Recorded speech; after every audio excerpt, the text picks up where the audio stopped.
Shalom. Salakia. I accidentally pushed the power button on my phone. But I'm gonna continue on where I was at.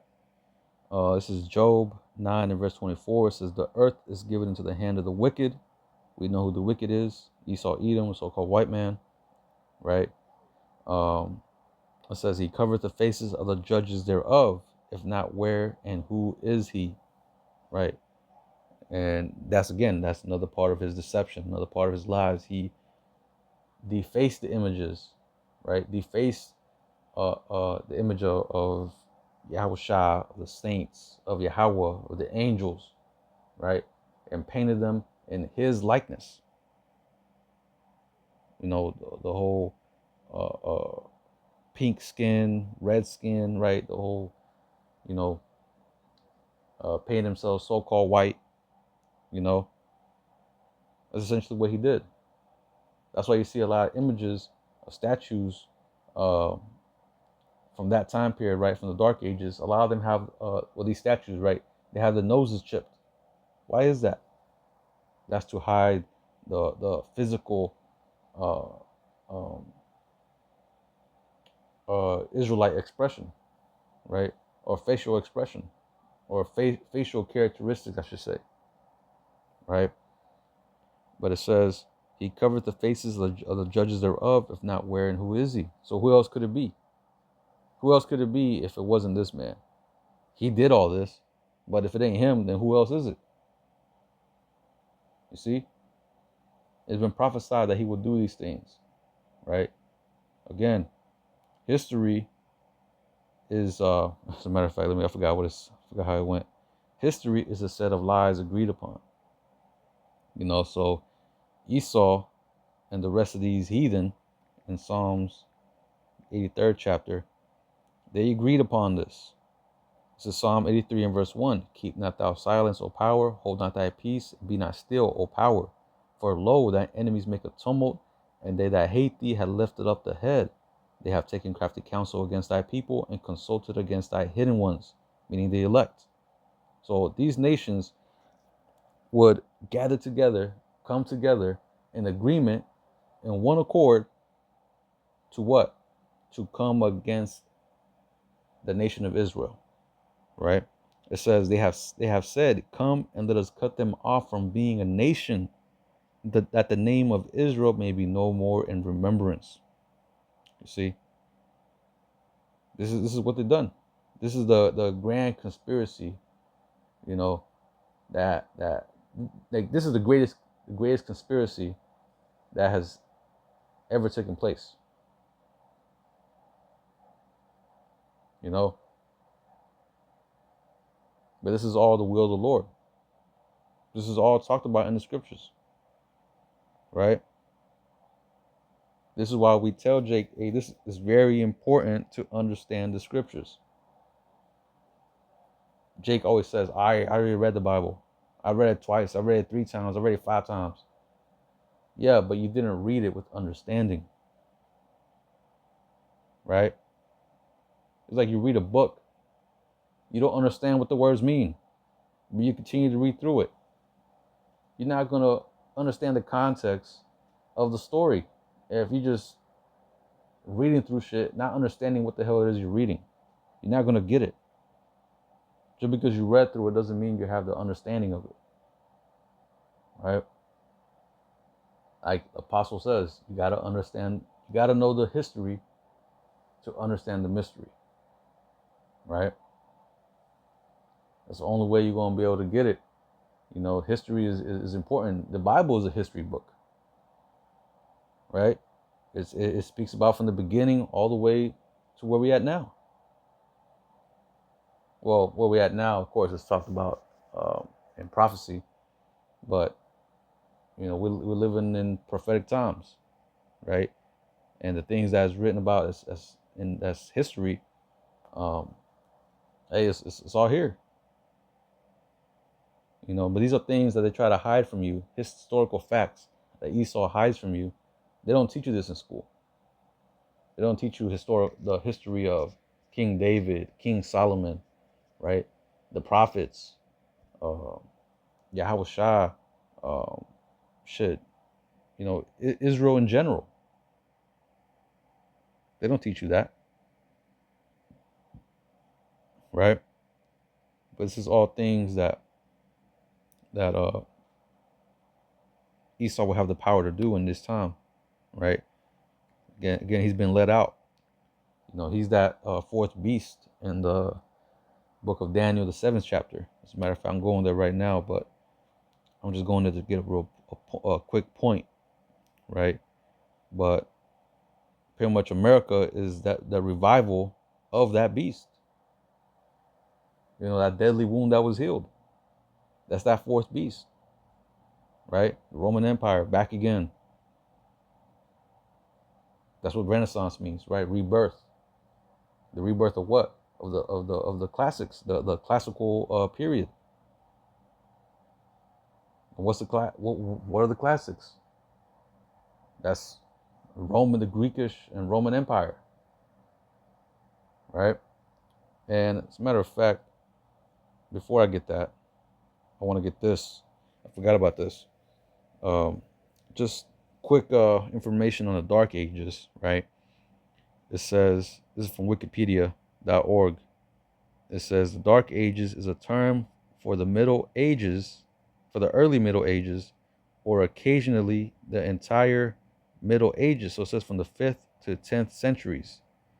But it says, or occasionally the entire Middle Ages, the 5th to the 15th centuries, that's a little bit more accurate. It's mainly, what is it, the second century, second or third century, all the way to about the 14th, really, 14th, 13th century. That's whenever Esau, had his that Renaissance time period, right? I'm just dividing it based on whenever Esau ruled and Jake ruled, right? But it says, in Western Europe, after the fall of the Western Roman Empire, which characterizes it as marked by economic, intellectual, and cultural decline. And Salakia, I made a mistake. I didn't mean to say 13th century. I meant to say 14th century. Late 14th century, early 15th century, right? Is whenever Esau's time period of ruling came to play, right? And the fall of the Roman Empire was around the 4th century. But anyway, it says, it says in Western Europe after the fall of the Western Roman Empire, which characterizes it as a mark by economic, intellectual, and cultural decline, which that didn't happen, man. Again, when you read about the Byzantine Empire, which that's what these Edomites named it, which means backwards kingdom. Essentially, they named it that as a way to demonize Jake's rulership, as a way to demonize the fact that Jake was ruling the world at that time, and they lied about it. There was a lot of advancements in mathematics, in structurally, with the whole sewage things. Because when you read about Esau's empires, they had a bad problem with sewage and waste. They were pretty much living in among shit. That's how nasty this man is. And shit, even in today's age, you have these hillbillies out there, man, just motherfuckers won't bathe. But that's just Esau. But it says, the concept of a dark age as a historiographical periodization originated in the 1330s with the Italian scholar Petrarch, which is an Edomite. This guy right here, I guess it's a depiction of him. But it says, who regarded the post-Roman centuries as dark compared to the light of classical antiquity. All right, let me click on this, classical antiquity. It says classical antiquity, also known as the classical era, classical period, classical age, or simply antiquity, is a period of cultural European history between the 8th century BC and the 5th century AD, comprising of the interwoven civilizations of ancient Greece and ancient Rome. known together as the Greco-Roman world. You see, it tells you right there. And why did he feel like it was a dark age during the so-called Dark Ages? Because they weren't in power. These crackers weren't in power. It's almost like the time period where, even in America, America had its golden years, right? Which were like the 50s, 40s, or late 40s, 50s, 60s, somewhere around there. Mainly 50s, right? That was pretty much the golden time period for America. The economy was booming. People were able to, afford that or live that so-called American dream, right? And now when you have these old people from back in those days, you know, if you were to question them now, I mean, they're already old as shit, but they would tell you that they would wish they would go back to those times, you know? Just some of them, there's videos it's like some general or something, sergeant or something, some old ass man crying because he sees America falling. Hey, and that's a sentiment to all these Americans, man. They all feel the same way. They all wish they can go back to that time period where, they were feared, they were empowered, they had the money, they had the wealth, they had all these things, you know. But hey, that time is coming to an end, which is the same. Well, that's the same sentiment. My point being, That's the same sentiment that this man felt, right? Petrarch, right? He wanted to go back to those time periods when they were in power, right? So let me read this again. It says the concept of a dark age as a historiographical periodization originated in the 1330s with the Italian scholar Petrarch, who regarded the post-Roman centuries as dark. And why would he say that? It was a whole 1,000 years, but he's going to count those 1,000 years as dark. It's because this dude was an Edomite and he wanted to go back to when they were in power, which around this time period is whenever they were starting to catch their momentum. They're starting to become civilized. You know, from being out there in the damn mountains and shit, in the caves. You know, but anyway, it says who regarded the post-Roman centuries as dark compared to the light of the classical antiquity. The term employs traditional light versus darkness imagery. Right, he's trying to demonize Jake's rulership and paint themselves to be, the light. That's the reason why they call Jake black and they call themselves white. This all goes back, to this. It's just shit that Esau, pushes out there. When really he's the black man, and we're the white. We're I wouldn't say white man, but we represent the light. But it says the term employs traditional light versus darkness imagery to contrast the era's supposed darkness. Hey, but this is part of that lie of painting himself. As a matter of fact, let me get this real quick. Right here, 2 Corinthians 11 and verse 14. And no marvel, hold on. Yeah, and no marvel, for Satan himself is transformed into an angel of light. You see? That's what Esau tried to do, man. He tried to paint himself as being the protagonist, when really he's the antagonist. And when you see, in a lot of these movies, right, that Esau makes, the antagonist always tries to paint himself as a good guy. Always tries to, put on that fake, that forged, uh, well, just try to fake it. Pretty much all these lies that they do to try to paint themselves as being the good guys, but really they're the bad guys. But let me see.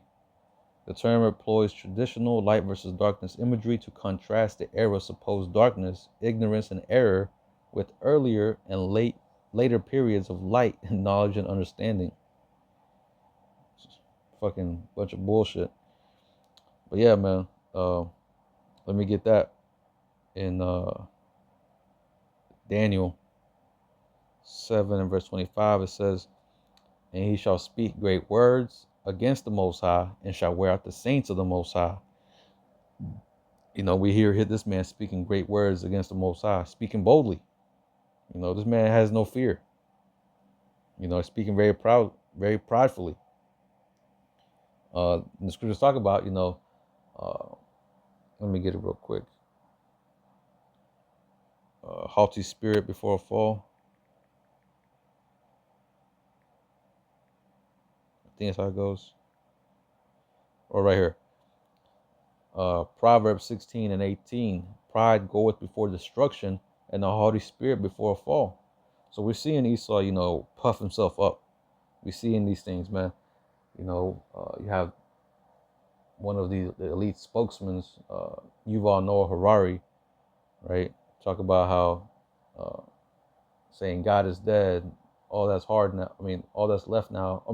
What's hard is hiding the body, something along those lines. Also saying that, we can make God mad because we got the technology and this is and that. It's like, yo, the pride in this man. Like, this is a reason why this man is gonna go down. The Most High hates pride, and this is the man of pride. But anyway, let's see where we at.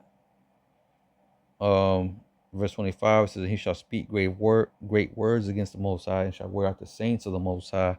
And that's what he's doing right now, wearing us out, through his oppressive decrees, unrighteous decrees, through the water that we drink, through the air that we breathe, through the food that we eat, through the clothes that we wear. It's constant bombardment of pollutants and cancer-causing agents, and just shit to just bring Jake down, to just break us down, wear us down, right?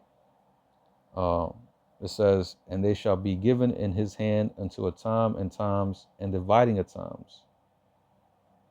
But yeah, he's gonna have this kind of power. That's pretty much the point, right? That he's gonna have this kind of power. So you don't think he's gonna change history? You see what I'm saying? You think he's gonna keep history the way it was when it don't benefit him? Whenever history is going to show that this man was wicked, because even when they talk about the Romans and the Greeks, when I was in school, they only talked the good stuff about them. They hardly ever talked about anything, all the wicked shit that they used to do back then, right? But anyway, let's get one more. Psalm, the 58th chapter. And I'm going to start at verse 3. It says, the wicked are estranged from the womb. They go astray as soon as they be born, speaking lies. So this man is a natural born liar, right? The devil is a devil. There ain't nothing you can do about it. He's playing his role perfectly. He's doing what he's got to do. He's accomplishing his tasks, right? And, even though he's a devil, right? Hey, I got to hand it to him, man. Hey, good work. Because all that work that you're putting in is ultimately is going to lead to us receiving the kingdom. So keep doing what you're doing. Prophecy is speaking. Prophecy is working. Prophecy is moving all of us, right? And, everything is being, the scroll is pretty much being unrolled to its final pages now. We're almost at the end, But this is why it's important, it's important to understand history. It's important to understand who you are, where you come from. There was another quote, goes along the lines of, if you don't know where you come from, you don't know where you're going. I can't remember who said that quote, but it all makes sense. If you don't remember where you're from, you don't know who you are, you have pretty much no path.